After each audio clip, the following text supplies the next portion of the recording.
এই সিংহের বাচ্চাটি গিরগিটিকে দেখছিল। তখনই হঠাৎ পাহাড় থেকে কিছু শব্দ আসতে থাকে। বাচ্চা ভয় পেয়ে যায় আর আশেপাশে দেখতে থাকে। তখনই তার নজর ওই পাহাড়ের দিকে পড়ে, যেখান থেকে অনেকগুলো জঙ্গলি গরু দৌড়ে তার দিকে আসছিল। মনে হয় যেন আকাশ ফেটে গেছে। বাচ্চা ঘাবড়ে যায় আর ভয়ে সেখান থেকে পালাতে থাকে। আসলে এসব তার চাচার প্ল্যান ছিল, যেটা এই হায়নারা পরিচালনা করছিল। বাচ্চা এই প্ল্যানে পুরোপুরি ফেসে গিয়েছিল আর সেও এই ভিড়ের সাথে দৌড়াতে থাকে। কিন্তু এই ভিড়ের মধ্যে বেশি সময় দৌড়ানো তার জন্য ঠিক ছিল না, কারণ সে যে কোনো সময় এই বড় ভিড়ের নিচে পড়ে যেতে পারত। এই কারণে বাচ্চা একটি ছোট পাথরের নিচে গিয়ে লুকিয়ে পড়ে। বাচ্চা আতঙ্কে ছিল, কি করবে সে কিছু বুঝতে পারছিল না। তখনই সে একটি আশার আলো খুঁজে পায় আর একটি শুকনো গাছের দিকে দৌড়ে গিয়ে উপরে উঠে যায়। কিন্তু এই ভিড়ের কারণে সেখানকার জমি কাঁপতে থাকে, যার কারণে গাছের ডালা যে কোনো সময় ভেঙে যেতে পারে। তখনই বাচ্চার চোখে একটি খুশির ঝলক দেখা যায়, কারণ সে তার পিতা সিংহকে দেখে ফেলেছিল।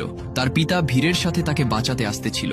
সিংহ তাকে ধরে আর সুরক্ষিত জায়গায় রাখে, কিন্তু দুর্ভাগ্যক্রমে সে এই ভিড়ের মধ্যে পড়ে যায়। যখন বাচ্চাটি আশা ছেড়ে দেয়, ঠিক তখনই পাহাড়ের অন্য পাশে পিতাকে চড়তে দেখে।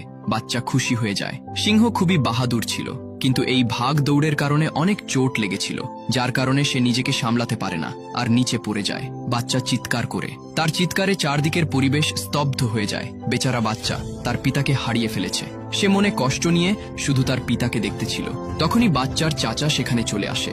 সে বলে, তোর পিতা আমাদের পরিকল্পনার শিকার হয়ে গেছে, আর এখন তোর পালা, আদরের ভাতিজা। বাচ্চা ভয় পেয়ে যায় আর সেখান থেকে পালিয়ে যায়। চাচা সিংহটি তার পিছনে হায়নাদের লাগিয়ে দেয় আর বলে যে সে যেন কিছুতেই বাঁচতে না পারে। বাচ্চা এখন থেমে যায়, কারণ সামনে খাদ ছিল। বাচ্চাটার পা পিছলে সে খাদে পড়ে যায়। হায়নাদের মনে হয় বাচ্চা মরে গেছে।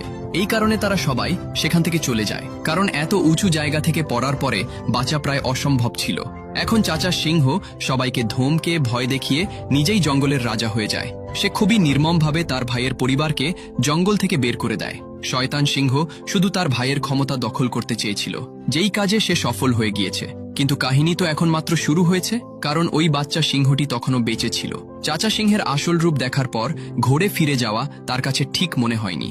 এই কারণে সে একাই এই মরুভূমিতে নিজের যাত্রা শুরু করে দেয়। কিন্তু অনেক চোট লাগার কারণে সে কিছু দূর যাওয়ার পরই বেহুশ হয়ে যায়। তারপর কিছু সময়ের মধ্যেই অনেকগুলো শকুন সেখানে চলে আসে, যারা তাকে চারদিক থেকে ঘিরে ফেলে। এবং যখনই তারা তাকে খাওয়ার জন্য এগিয়ে যায়, তখনই সেখানে দূর থেকে একটি জানোয়ার তার দিকে আসতে থাকে। এটা একটি জঙ্গলি শূকর ছিল। সে সব শকুনকে সেখান থেকে তাড়িয়ে দেয় আর তার হুঁশ আসা পর্যন্ত তার কাছেই বসে থাকে। বেজি তার দাঁত দেখে ভয় পেয়ে যায়, কারণ এটা একটা সিংহের বাচ্চা ছিল। বাচ্চার জ্ঞান ফিরে আসে আর সে কিছু না বলেই সেখান থেকে চলে যেতে থাকে। পিতার মৃত্যুর কষ্ট তাকে ভিতর থেকে মেরে ফেলেছিল। এখন ওই বাচ্চা উদাস হয়ে এখান থেকে চলে যাচ্ছিল। বেজি আর শূকর তার সাথে কথা বলার